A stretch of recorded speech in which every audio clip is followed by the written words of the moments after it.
নমস্কার। আজকে আমরা শুনব শ্রী শ্রী সারদা মায়ের অমৃত কথা। সীতা রূপিণী। স্বামী পূর্ণাত্মানন্দ। সীতা ও ভারতবর্ষ এবং শ্রীমা সারদা। বহু শতাব্দী আগে ভারতের আদি কবির লেখনী একটি অসাধারণ চরিত্র সৃষ্টি করেছিল, এক তিলোত্তমা নারী চরিত্র। সেই চরিত্রের নাম সীতা। মহাকবি বাল্মীকি সত্যিই তিল তিল করে নির্মাণ করেছিলেন তার এই আপাপবিদ্ধা মানস কন্যাকে। সীতা ভারতবর্ষের গণমানসে আজও এক অনন্য মর্যাদার আসনে প্রতিষ্ঠিতা। কত যুগ অতিক্রান্ত হয়েছে, কত সামাজিক সংকট, রাজনৈতিক উত্থান পতন, সাংস্কৃতিক সংঘর্ষ ভারতবর্ষের জীবনে এসে উপস্থিত হয়েছে। কত বিজাতীয় চিন্তাধারা এবং বিপরীতমুখী ভাবাদর্শের উত্তাল তরঙ্গ ভারতের কূলে এসে আছড়ে পড়েছে, কিন্তু সীতা তার পূর্ণ মহিমা নিয়ে আজও অম্লান। আজও ওই দুই অক্ষরের নামটি ভারতবাসীর বুকের মধ্যে একইভাবে ধ্বনি তোলে। ওই নামটি উচ্চারণের সঙ্গে সঙ্গে লক্ষ কোটি হিন্দু হৃদয়তন্ত্রী এখনও ঝংকার দিয়ে ওঠে। স্বামী বিবেকানন্দ বলেছেন, সীতা যেন ভারতীয় ভাবের প্রতিনিধি স্বরূপা, যেন মূর্তিমতী ভারত মাতা। সীতা চরিত্রের আদর্শ যেমন সমগ্র ভারতে অনুস্যূত হইয়াছে, যেমন সমগ্র জাতির জীবনে, সমগ্র জাতির অস্থি মজ্জায় প্রবেশ করিয়াছে, যেমন উহার প্রত্যেক শোণিত বিন্দুতে পর্যন্ত প্রবাহিত হয়েছে, অন্য কোনো পৌরাণিক উপাখ্যানে বর্ণিত চরিত্রের আদর্শ তেমন হয় নাই। ভারতের যাহা কিছু শুভ, যাহা কিছু বিশুদ্ধ, যাহা কিছু পূর্ণ, সীতা নামটি তাহারই পরিচায়ক। নারীগণের মধ্যে আমরা যে ভাবকে নারী জনচিত বলিয়া শ্রদ্ধা ও আদর করিয়া থাকি, সীতা বলিতে তাহাই বুঝাইয়া থাকে। সীতা ভারতবর্ষের প্রাণের কোন গভীরে প্রবেশ করেছেন, ভারতবাসীকে তা বারবার স্মরণ করিয়ে দিয়েছেন স্বামী বিবেকানন্দ। বর্তমানকালে ভারত সত্যের সর্বশ্রেষ্ঠ প্রবক্তা। আধুনিক ভারতবর্ষে স্বামীজির আগে এবং পরে আর কোনো আধুনিক চিন্তানায়ক জাতীয় জীবনে, বিশেষ করে ভারতীয় নারীর জীবনে সীতার অপরিসীম গুরুত্বের কথা এত জোর দিয়ে বলেছেন কিনা সন্দেহ। পাশ্চাত্য থেকে ফেরার পরে মাদ্রাজে প্রদত্ত ভারতীয় মহাপুরুষগণ সম্পর্কে তার বিখ্যাত বক্তৃতায় স্বামীজি গভীর আবেগময় ভাষায় ভারতবর্ষের জীবন এবং চেতনায় সীতার অবিনাশী প্রভাবের স্বরূপ বর্ণনা করেছেন। বলেছেন, ভারতীয় নারীগণের যে রূপ হওয়া উচিত, সীতা তাহার আদর্শ। নারী চরিত্রের যত প্রকার ভারতীয় আদর্শ আছে, সবই এক সীতা চরিত্র হইতেই উদ্ভূত। আর সমগ্র আর্যাবর্তে এই সহস্র সহস্র বৎসর যাবৎ তিনি আবাল বৃদ্ধ বনিতার পুজো পাইয়া আসিতেছেন। মহামহিমাময়ী সীতা সাক্ষাৎ পবিত্রতা, অপেক্ষাও পবিত্রতরা। সহিষ্ণুতার চূড়ান্ত আদর্শ সীতা চিরকালই এই রূপ পূজা পাইবেন।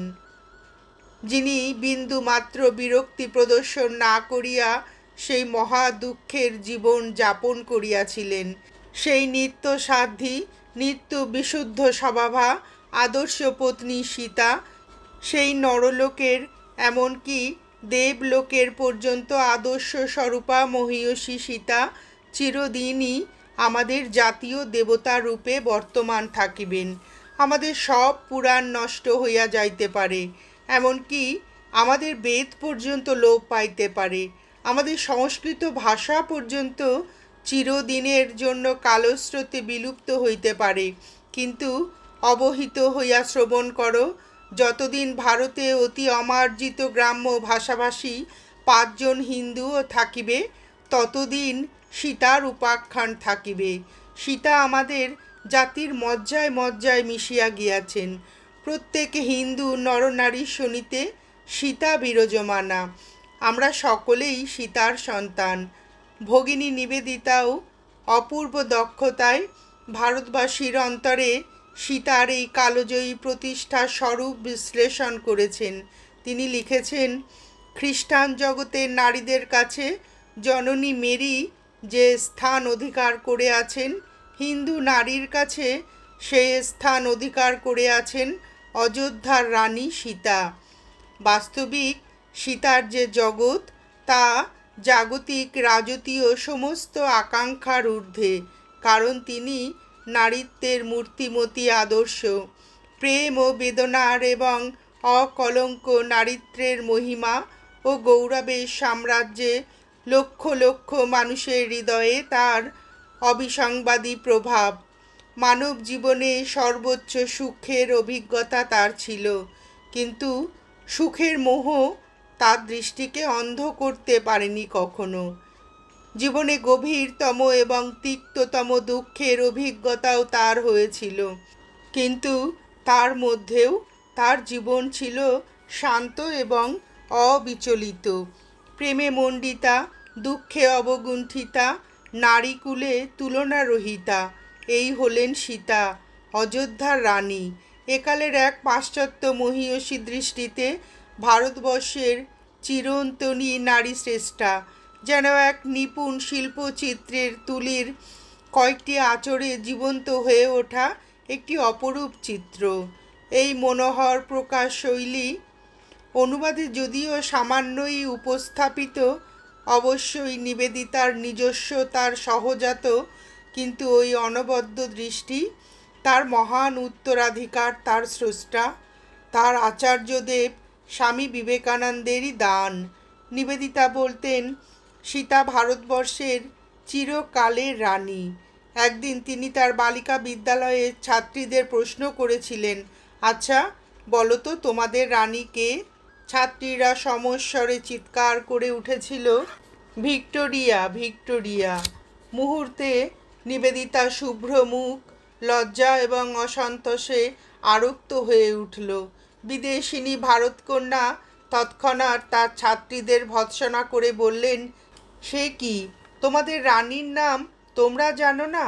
ভিক্টোরিয়া কেন তোমাদের রানী হবেন? তারপর আবেগময় কণ্ঠে বললেন, তোমাদের রানী সীতা, সীতা ভারতবর্ষের চিরকালের রানী।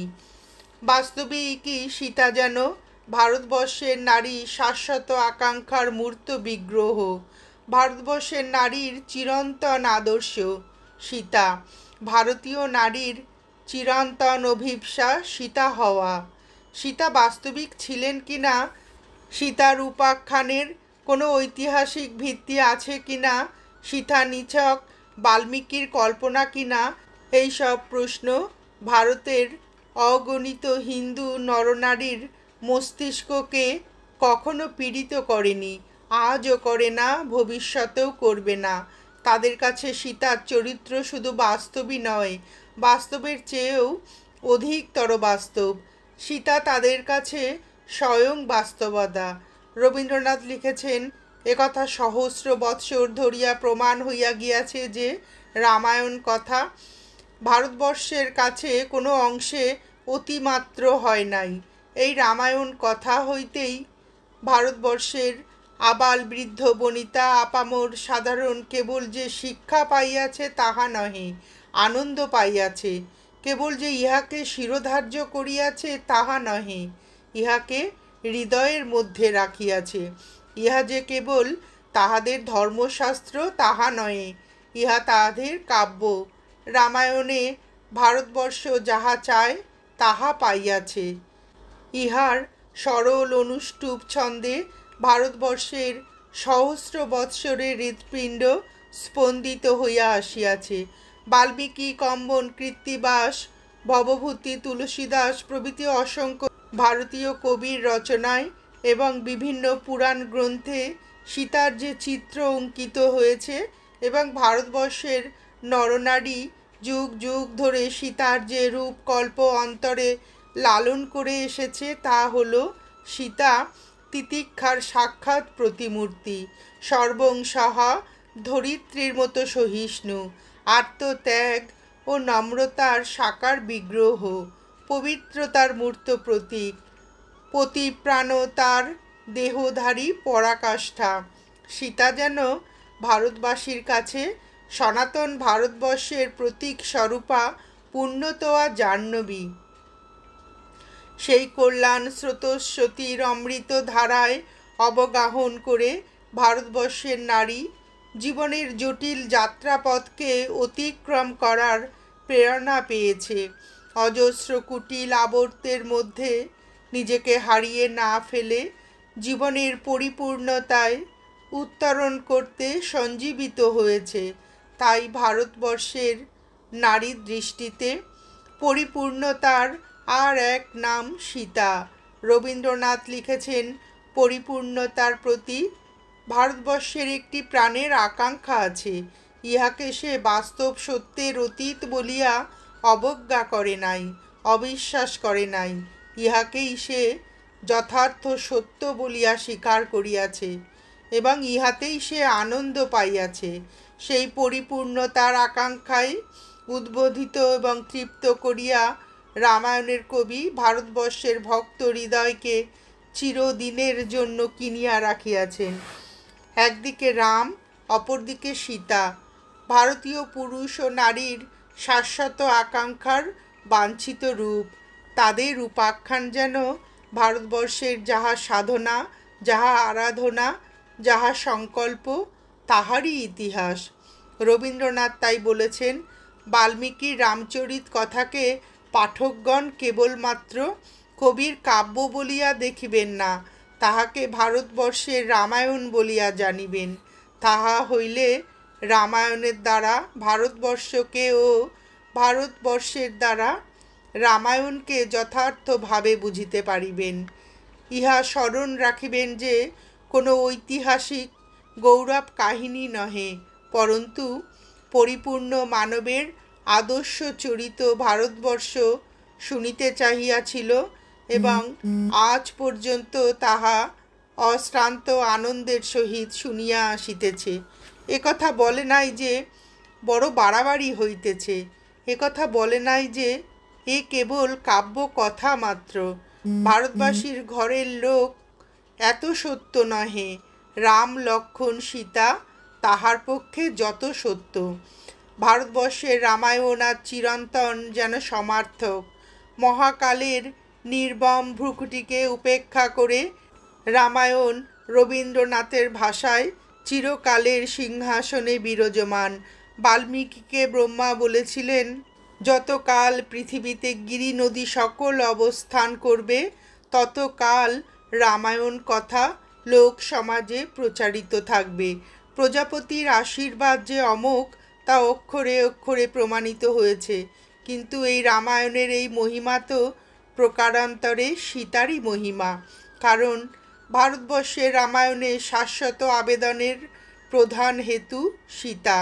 রাম এবং লক্ষ্মণ ভারতবর্ষের প্রাণের জিনিস হলেও রাম অথবা লক্ষ্মণ নয়, সীতাই যেন রামায়ণের শ্রেষ্ঠ আকর্ষণ। নিবেদিতায় তাই যথার্থ লিখেছেন, শত শত বছর ধরে হিন্দু নারীর চরিত্র ব্যক্তিত্ব গঠন করার ক্ষেত্রে রামায়ণ সবচেয়ে বেশি গুরুত্বপূর্ণ প্রভাবরূপে সক্রিয়। মহাভারতকে ভারতবর্ষের জাতীয় বীর গাথা রূপে পরিগণিত করা যেতে পারে, কিন্তু রামায়ণ হল ভারতবর্ষের নারীত্বের মহাকাব্য। সীতাই ভারতবর্ষের মানস চেতনায় রামায়ণের কেন্দ্রীয় চরিত্র। বর্তমান ভারতবর্ষে সমাজের যে চিত্র, তাতে শুভবুদ্ধি সম্পন্ন সকলেই উদ্বিগ্ন হচ্ছেন। পাশ্চাত্যের উগ্র আধুনিকতার অশুভ প্রভাব ভারতবর্ষের শান্ত জীবন চর্চায় আজ ছায়া বিস্তার করেছে। ক্রমে ওই আগ্রাসী স্রোত ভারতবর্ষের অন্তঃপুরের দ্বারে নয়, একেবারে অভ্যন্তরে প্রবেশ করেছে।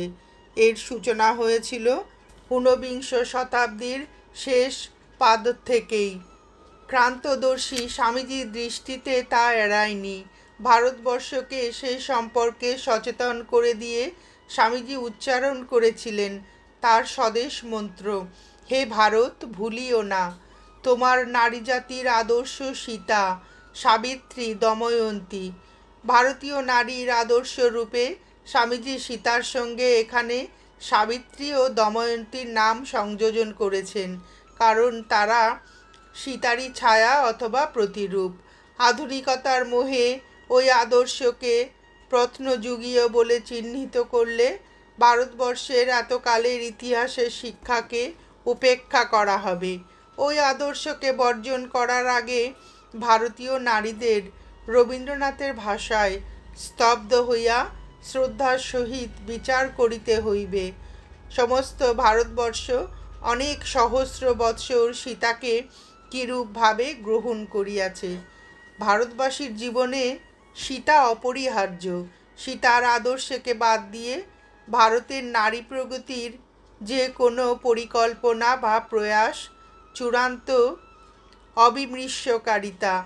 ভারতবর্ষে চিরকাল নারী সংস্কৃতির পিলসুষ্টিকে নেপথ্যে ধারণ করে এসেছে।